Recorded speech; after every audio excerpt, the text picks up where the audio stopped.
Hello everyone, welcome back to our channel. Sankranti వచ్చిందంటే చాలు అరిసెలు ఎలా ప్రిపేర్ చేసుకోవాలి అనేది ఒక పెద్ద పని అనుకుంటాం. ఎందుకంటే 24 గంటల పాటు బియ్యాన్ని నానబెట్టాలి, పిండి పట్టించుకురావాలి. ఇదంతా ఏమీ లేకుండా చాలా ఈజీగా ఎప్పుడు అరిసెలు తినాలనిపిస్తే అప్పుడు ఈజీగా ఇన్స్టెంట్గా ఎలా ప్రిపేర్ చేసుకోవచ్చో ఇప్పుడు చూసేద్దాం. ముందుగా ఒక బేషన్ తీసుకోండి. అందులోకి 2 గ్లాసుల వరకు బియ్య పిండిని వేసుకోండి. 2 గ్లాసుల కన్నా కూడా ఇంకొక హాఫ్ గ్లాస్ ఎక్స్ట్రా వేసుకోండి. మీరు మార్కెట్ నుంచి కొనుక్కొచ్చిన బియ్యం పిండి అయినా పర్లేదు, పొడి బియ్యం పిండి ఇంట్లో ఉన్నది ఏదైనా పర్వాలేదు. ఇందులోకి కొన్ని నీళ్లను పోసుకుంటూ పిండిని ఒకసారి తడుపుకోండి. మరీ ముద్దలా కాకుండా వీడియోలో చూపిస్తున్నట్టుగా పొడి పొడిలాడుతూ ఉండాలి పిండి. నాకు 2 గ్లాసులన్నర పిండికి గ్లాసం పావు నీళ్లు పట్టాయన్నమాట. ఇలా పిండిని తడుపుకున్నాక ఇలా గట్టిగా నొక్కి పెట్టేసి మూత పెట్టేసి మీకు వీలైతే 2-3 గంటల పాటు ఈ పిండిని నానబెట్టండి. కనీసం 2 గంటలన్నా కూడా ఈ పిండి నానాలి.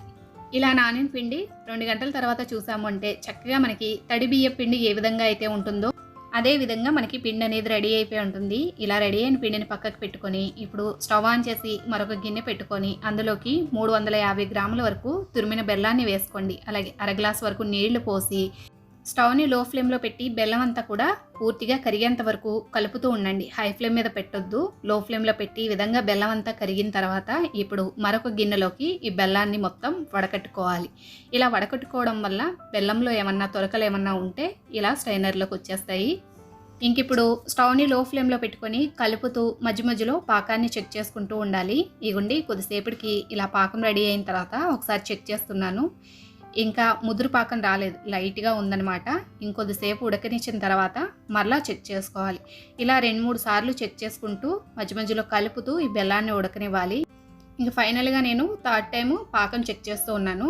ఇగుండి ఈ విధంగా ముద్దగా మనకి నీటిలో పడింది బెల్లం అంటే గనక చక్కగా పాకం వచ్చినట్టే. అది కూడా గట్టిగా కాకుండా ఇగుండి ఈ విధంగా జల్లీలా ఉండాలన్నమాట. అంటే ముద్ద కడుతుంది కానీ మరీ పలచగా ఉండదన్నమాట. ఈ విధంగా మనకి పాకం వచ్చిన తర్వాత ఇప్పుడు ఇందులోకి చిటికెడు ఉప్పుని అలాగే 1/4 టీ స్పూన్ వరకు యాలకుల పొడిని వేసుకొని 1 స్పూన్ వరకు నెయ్యి కూడా వేసి ఒకసారి గరిటెతోటి కలుపుకోవాలి. ఇలా కలుపుకున్న కాడి నుంచి స్టవ్ని లో ఫ్లేమ్లోనే పెట్టుకొని మనం ముందుగా ప్రిపేర్ చేసుకున్న పిండి ఉంది కదా, అది కొంచెం కొంచెం పోసుకుంటూ ఈ పిండిని కలుపుతూ ఉండాలి. కలపకుండా కనుక ఆపేశారు అంటే ఉండలు కట్టేస్తుందండి. అందుకని కలుపుతూ ఈ పిండిని వేసుకుంటూ ఉండాలి. ఇలా కొద్దిసేపటికి పిండంతా వేసి కలుపుతూ ఉండేటప్పటికి ఈ విధంగా రెడీ అవుతుంది. ఇంక ఇప్పుడు స్టవ్ ఆఫ్ చేసి 1 స్పూన్ వరకు నెయ్యిని వేసి జస్ట్ ఇలా అద్దినట్టుగా చేసి మూత పెట్టి 15 నిమిషాల పాటు వదిలేసేయండి. 15 నిమిషాల తర్వాత ఈ విధంగా గట్టి పడుతుందన్నమాట.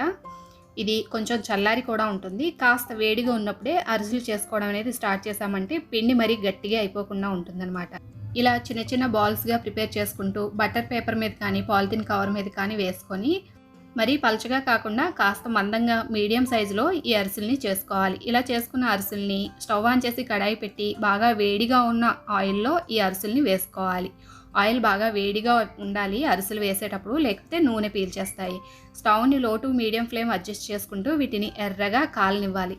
ఇలా ఫ్రై అయిన అరిసెల్ని ఇలాగ ఒక స్ట్రైనర్ తీసుకొని ఇంకో స్ట్రైనర్ సహాయంతో గట్టిగా ప్రెస్ చేసాము అంటే ఆయిల్ అనేది ఈజీగా సపరేట్ అయిపోతుంది. చూసారు కదండి, ఇదే విధంగా మిగతా అరిసెలన్నింటినీ ప్రిపేర్ చేసుకోవాలి.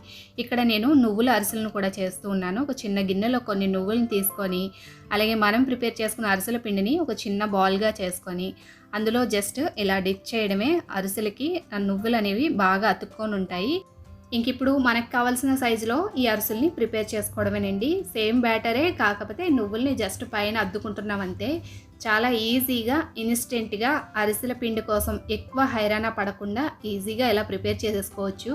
అవి నువ్వుల అరిసెలైనా మామూలు అరిసెలైనా కూడా ఈజీగా ప్రిపేర్ చేసుకోవచ్చండి. చూసారా ఎంత మంచి కలర్లో ఎంత బాగా వచ్చాయో. సేమ్ ఇదే విధంగా మిగతా అరిసెలన్నింటినీ ప్రిపేర్ చేసుకోవడమే. నేను తీసుకున్న పిండికి 1/2 కేజీ పిండి కదండి నేను తీసుకున్నది. 1/2 కేజీకి 22 నుంచి 24 అరిసెల వరకు వచ్చాయి. మనం చేసే సైజుని బట్టి ఈ క్వాంటిటీ అనేది పెరుగుతుంది తగ్గుతుంది అనమాట. ఈజీగా ఈ సంక్రాంతికి మీరు కూడా సింపుల్గా ఎంతో టేస్టీగా ఉండే ఈ ఇన్స్టెంట్ అరిసెల్ని మీరు కూడా ట్రై చేయండి. అలాగే ట్రై చేశాక మీకు ఎలా కుదిరింది అనేది కూడా కామెంట్ సెక్షన్లో తెలియచేయండి. ఇక ఇవాళకి రెసిపీ ఇదేనండి. మరొక మంచి రెసిపీతో మళ్ళీ కలుస్తాము. ఈ వీడియో మీకు నచ్చినట్టయితే లైక్ చేయడం మాత్రం మర్చిపోకండి. అలాగే మన ఛానల్ కూడా సబ్స్క్రైబ్ చేసుకోండి. Thanks for watching.